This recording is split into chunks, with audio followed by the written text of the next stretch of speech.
দিয়া বলে আল্লাহ, জমিনের দিকে তাকায় দেখেন আল্লাহ, আপনার এই ছোট ছোট বাচ্চারা বান্দারা রাত ৩টা বাজে ওঠে তাহাজ্জুদের নামাজ পড়তেছে। আল্লাহ তাআলা ডাক দিয়া বলে ফেরেশতারে, যে জমিনের মধ্যে আমার ছোট ছোট বান্দারা তাহাজ্জুদের নামাজ পড়ে আমার কদমে সেজদা দেয়, ওই জমিনের ভিতরে আমি আল্লাহ কোনো গজব, কোনো আযাব, কোনো রোগ বালা মুসিবত আমি আল্লাহ দিতে পারি না। এই মাদ্রাসার ছাত্রদের দোয়ার কারণে সমাজের ভিতরে গজব আযাব থেকে আল্লাহ হেফাজত করে। শুধু এই ছোট ছোট কোরআনের পাখিদের কারণে যেই সমাজের ভিতরে মাদ্রাসা আছে ওই সমাজের মানুষগুলো ধনী হয়ে যায়, আল্লাহ তাদের ব্যবসার ভিতরে বরকত দিয়া দেয়। বিশ্বাস করেন? আরো ২০ বছর ও নিসার আহমদ সাহেবের যে ঘটনাটা বলে নেই, রাত ৩টা বাজে যায় বলে হুজুর একটু দোয়া করেন। আজাদ ভাই আপনি কারি সাহেব মানুষ, এখানে একটা মাদ্রাসা করব, জায়গা কিনছি, দোয়া করার পরে বলেন আসেন আপনাকে একটা দৃশ্য দেখাই। রাত ৩টা থেকে ৩:৩০ বাজে, প্রচন্ড শীত, পৌষ মাঘ মাসের দিনে, মাঘ মাস। তিনি তার মাদ্রাসার কাছে নিয়ে গেলেন, কম হলো ১ থেকে ১৫০ হেফজোখানার ছাত্ররা রাত ৩টা বাজে উঠা সেজদা দিয়া এমন কইরা কান্না করতেছে, মনে হয় কোনো মানুষ ওই জায়গায় মারা গেছে। আমি বলি ভাই কোনো মানুষ, কোনো ছাত্র মারা গেছে নাকি? বলে ভাই কোনো মানুষ মারা যায় নাই, কোনো ছাত্র মারা যায় নাই, আমার মাদ্রাসার ছাত্ররা রাত ৩টা বাজে এইভাবে তাহাজ্জুদের নামাজ পড়ে সেজদা দিয়া আল্লাহর দরবারে কান্নাকাটি করে। আল্লাহু আকবার। ২৫-২০ বছর আগের ঘটনা। শেখুল হাদিস আল্লামা আজিজুল হক রহমতুল্লাহি আলাইহি, নাম শুনছেন? শেখুল হাদিস আল্লামা মামুনুল হক দামাত বারকাতুহুম, তার বাবা ঢাকার পাশে কেরানীগঞ্জে একটা জায়গা আছে আটি বাজার বলে, আটি বাজার, সেখানে এক মাহফিলে তিনি গিয়েছেন। ২০ বছর আগের কথা, আমি তখন ছোট মানুষ, কেবল কেরাত পড়ি। এই যে হাসান জামিল সাহেব বলে গেল, ছোটবেলায় তখন তেলাওয়াত করি। যখন তেলাওয়াত শুরু করলাম আশেপাশের যত মানুষ আছে সব আইসা পড়ছে, আশেপাশের হিন্দুরা পর্যন্ত মাহফিলে আইসা পড়ছে কোরআন তেলাওয়াত শুনে। শাইখুল হাদিস রহমতুল্লাহ আলাইহি এলাকার মানুষদেরকে জিজ্ঞেস করে এই মাহফিল কিসের উদ্যোগে? বলে মসজিদের। তিনি রাগ করে বলে তোমরা মসজিদ বানাইছো, তা মাদ্রাসা কি বানাইবা না? আমাদের আকাবের মুরব্বীরা তাদের নেশাই ছিল, তাদের ধান্দাই ছিল কোন জায়গায় শুধু মাদ্রাসা প্রতিষ্ঠা করা যায়। আরে মাদ্রাসা যদি বাংলাদেশে না থাকতো তাহলে এতদিন পর্যন্ত ইসলাম থাকতো না। ওই জাফর ইকবালের মতো, শাহরিয়ার কবির, নাস্তিকদের মতো, তসলিমা নাসরিনের মতো নাস্তিকদের কারণে বাংলাদেশে ইসলাম থাকতো না। শুধু এই দেশে ইসলাম আছে একমাত্র আলেম ওলামাদের কারণে, মাদ্রাসার কারণে। কথা বলেন না? এই দেশে কত সরকার আসলো আর গেল, কেউ আপনারা তো রাত্রবেলা নাকে তেল মাইরা ঘুমান, আপনাদের তো কোনো চিন্তা নাই ইসলাম নিয়ে থাকুক বা যাক। কিন্তু এই দেশে যখন নাস্তিক মুরতাদ বেঈমানরা ইসলামের বিরুদ্ধে তারা যখন ষড়যন্ত্র করে, তখন আলেম ওলামা রাত্রবেলা ঘুমাইতে পারে না। আলেম ওলামা মাদ্রাসার ছাত্রতা আল্লাহর জমিনে আল্লাহর দ্বীনকে জিন্দা করার জন্য, ইসলামের বিরুদ্ধে যত ষড়যন্ত্র হয়, চক্রান্ত হয়, সেগুলো রুখে দেওয়ার জন্য আলেম ওলামারা রাজপথে রক্ত দেওয়ার জন্য তৈরি হয়ে যায়। কথা বলেন? ২০১৩ সালে ইমরান এই সরকার নাস্তিকদের টাকা খায়া শাহবাগ থেকে আন্দোলন শুরু করছে। ব্লগার আমার রসুলকে গালি দিয়েছিল। আমরা ২০১৩ সালে শাপলা চত্বরে গিয়েছিলাম আল্লাহ রসুলের ইজ্জত রক্ষার্থে, ঠিক কিনা বলে? সেখানে আমার ভাইয়েরা শাহাদাত বরণ করছে, আমরাও পুলিশের গুলি খেয়েছি, আপনারাও খাইছেন। অনেক স্কুল, কলেজ, ইউনিভার্সিটির যুবকরা আমাদের সাথে ছিল সেই দিন, কিন্তু নেতৃত্ব দিয়েছে আলেমরা। আলেম যদি সমাজে না থাকে, কে আপনাদের জানাজা পড়াবে? আলেম যদি সমাজে না থাকে কে আপনাদেরকে বিবাহ পড়াবে? আলেম যদি সমাজে না থাকে কে ঈদের নামাজ পড়াবে? আলেম যদি সমাজে না থাকে আপনারা সুদকে হালাল মনে করবেন। আলেম যদি সমাজে না থাকে বেদাতকে আপনারা সুন্নাহ মনে করবেন। এইভাবে করে আস্তে আস্তে করে সমাজ থেকে ইসলাম দূর হয়ে যাবে, আপনারা বেঈমান হয়ে যাবেন, নাস্তিক হয়ে যাবেন। ঠিক কিনা? তাহলে মাদ্রাসার দরকার আছে কি আছে না? নাই। অনেকে মনে করে মাদ্রাসা এলাকায় খালি চান্দা দেই, মসজিদের লেগে টাকা দেই, মাদ্রাসার লেগে টাকা দেই, দিতে দিতে তো ফকির হয়ে গেলাম। আসলে না, না। আপনি চিন্তা করে দেখেন, আপনি মসজিদে দিছেন 5,000, আল্লাহ এক জায়গায় দিয়ে আপনার জন্য 50,000 ব্যবস্থা করে দিচ্ছে। বিশ্বাস করেন না? এক মাহফিলে মুফতি খুরশেদ আলম কাসিমি সাহেব আমার তুই আমার কিছু হাদিয়া দে, তো আমি হেরে 500 টাকা হাদিয়া দিছি। 500 টাকা দিলি? আমি 500 টাকাই দিলাম, পকেটে আর টাকা নাই। যা দোয়া করে দিলাম।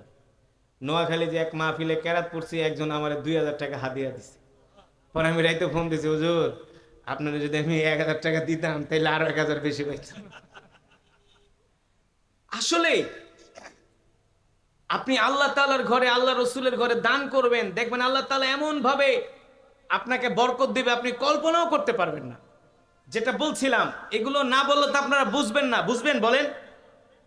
শেখুল হাদিস রহমতুল্লাহ আলাইহি বেটা মসজিদ করছো, মাদ্রাসা করবি না? এলাকার মানুষকে, হুজুর আমরা তো গরিব মানুষ, আমি শেখুল হাদিস বইলা গেলাম, তোরা মাদ্রাসা কর, দেখবি তোদের সমাজের সব ধনী হয়ে যাবে। পরে মাহফিলে যিনি উপস্থাপক তিনি বলে, দেখেন আমরা যদি এখানে একটা মাদ্রাসা করি তাহলে আজকে যেই কারি আসাদ ছোট্ট বাচ্চা তেলাওয়াত করলে আমাদের সন্তানরা তো এইভাবে তেলাওয়াত করবো। তো এলাকায় কিছু ইমানদার মুসলমান আছে না, একজন উঠাকে আমি জায়গা দিমু, আমি টিন দিমু, আমি বাঁশ দিমু, আমি এটা দিমু, সেটা দিমু। মাশাআল্লাহ, পাক্কা এরাদা। তারা মাদ্রাসা করার প্ল্যান নিল। ওই মাহফিলে আমি আবার 3 বছর পরে গেলাম, এখন যাই দেখি মসজিদের সাথে মাদ্রাসা। পরে আমি এলাকাবাসীকে জিজ্ঞেস করলাম, ভাই শাইখুল হাদিস রহমতুল্লাহ বলছিল মাদ্রাসা করলে আল্লাহ তাআলা ওই এলাকার মানুষদের সম্পদশালী বানায় দেয়, আসলে ঘটনা কি? কয় ভাই বিশ্বাস করেন, যেই বছর থেকে মাদ্রাসা করছি ওই বছর থেকে আমাদের এলাকার সব যুবকরা শুধু বিদেশ যাওয়া শুরু করছে। এক একজন গুলিস্তান যায় ব্যবসা করে, সোয়ারিঘাট ব্যবসা করে, জিঞ্জিরা ব্যবসা করে, অনেক টাকার অভাব নেই। কা দেওয়ার মালিক কেঠা? হ্যাঁ, এক ওই এলাকার একজন একা, হুজুর আপনি বিশ্বাস করবেন, যেদিন থেকে আল্লাহ মাদ্রাসা শুরু করছি আল্লাহ করতে যে টাকা হে পুরান ঢাকা, বিশ্বাস করেন আমার ব্যবসা এমন এমন বরকত হওয়া শুরু করছে না, আমি নিজে আল্লাহ 3 বানি টিন কেনা দিয়ে দিয়েছি যে মাদ্রাসা করো।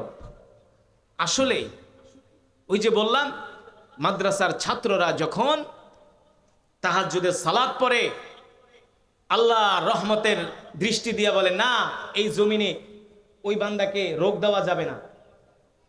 তাদের চোখের পানির কারণে আল্লাহ তাআলা রোগ থেকে এলাকার মানুষকে হেফাজত করে, গজব থেকে হেফাজত করে, আগুন থেকে হেফাজত করে, শুধু মাদ্রাসার কারণে। এই মাদ্রাসার মধ্যে তো দুনিয়ার কোন মানুষের মানব রচিত কিতাব পড়ানো হয় না, এই মাদ্রাসায় আল্লাহ তাআলার জবানের কালাম পড়ানো হয়। ঠিক কিনা বলেন? এই কোরআন এত দামি কোরআন, এই কোরআন এত দামি কিতাব। আল্লাহু আকবার। যারা কোরআন পড়ে আল্লাহ তাআলা তাদেরকে কত ভালোবাসে। যারা কোরআন পড়ে আল্লাহ তাআলা তাদেরকে এত মহব্বত করে। যারা কোরআন পড়ে আল্লাহ রসুল তাদেরকে কত ভালোবাসে, কত ভালোবাসে। আল্লাহু আকবার। হাদিসের মধ্যে আসছে যারা কোরআনের কারি, সাহাবীদের মধ্যে যারা কোরআনের কারি ছিলেন, সাহাবীদের মধ্যে যারা কোরআনের কারি ছিলেন, সাহাবীদের মধ্যে কোরআনের কারি ছিলেন, নাম হলো আবু মুসা আশআরী রাদিয়াল্লাহু তাআলা আনহু। কোরআনের কারি ছিলেন উবাই ইবনে কাব রাদিয়াল্লাহু তাআলা। আল্লাহ রসুল যখন সাহাবীদেরকে নিয়ে মজমায় বসতেন, বয়ান করতেন, ওই মজমায় যখন কোরআনের কারি সাহাবীরা আসতো, আল্লাহ রসুল তাদেরকে প্রাধান্য দিতেন যে আমার এই কোরআনের কারি সাহাবীকে সামনে বসতে দাও। কিসের কারণে? কারণ সে কোরআন পড়ে। সুবহানাল্লাহ বলবেন না?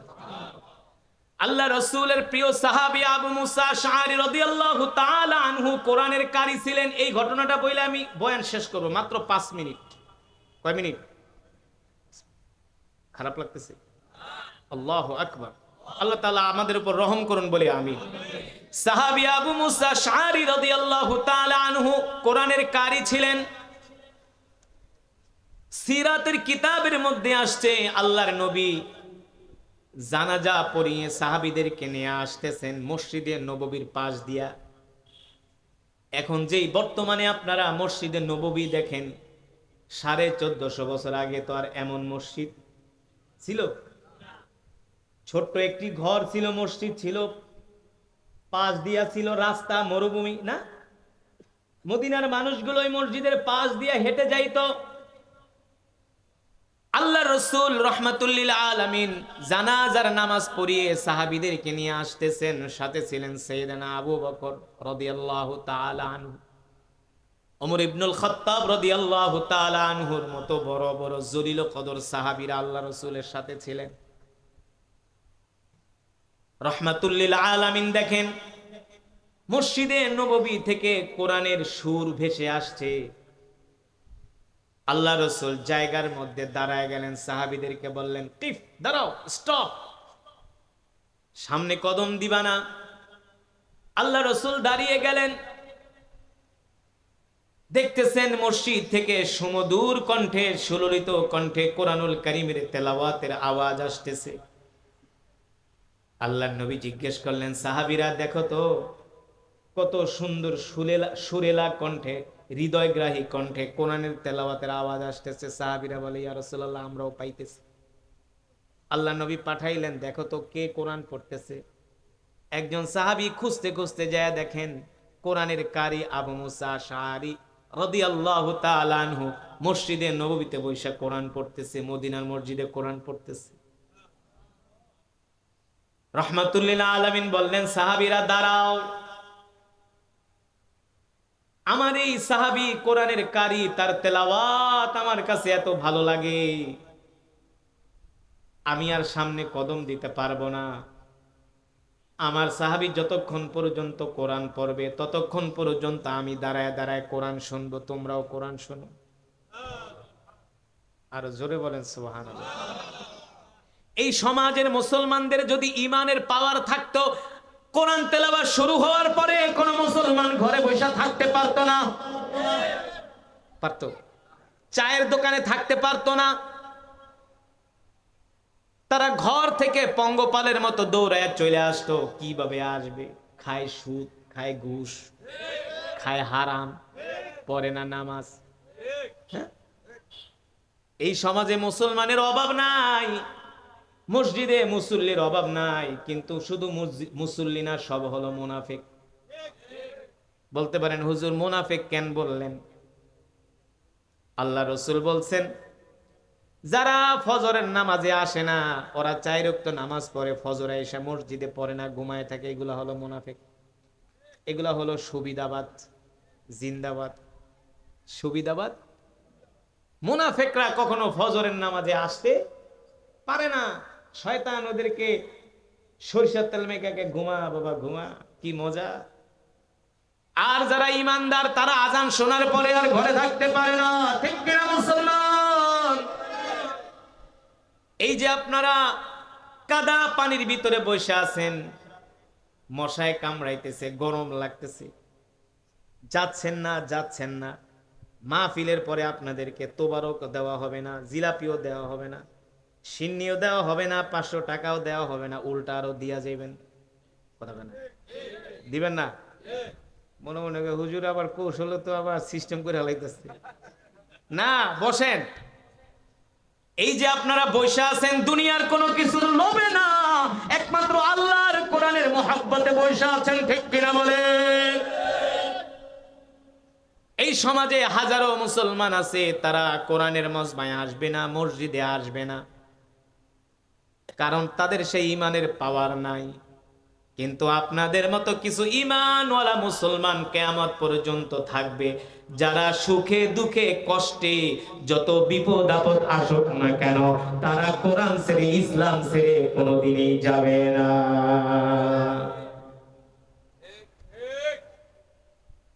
জামিয়াতুল ইদারিয়া ফারুকিয়া মাদ্রাসার অনেকেই বিরোধিতা করে, করে কি করে না?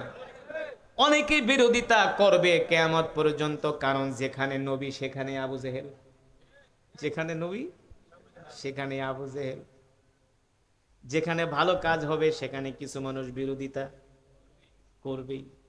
গানের অনুষ্ঠানের কোনো বিরোধিতা নাই। গানের অনুষ্ঠান করলে কয় আমার জন্য সামনের চেয়ারটা রাহিজ, 20,000 টাকা দিয়ে দিলাম। কারণ গানের অনুষ্ঠানে আইলে তো বেগানা মহিলাদেরকে দেখতে পারবে, কথা বলে না। কোরআনের মাহফিলে আসে না, বিরোধিতা করে, দূর থেকে সমালোচনা করে।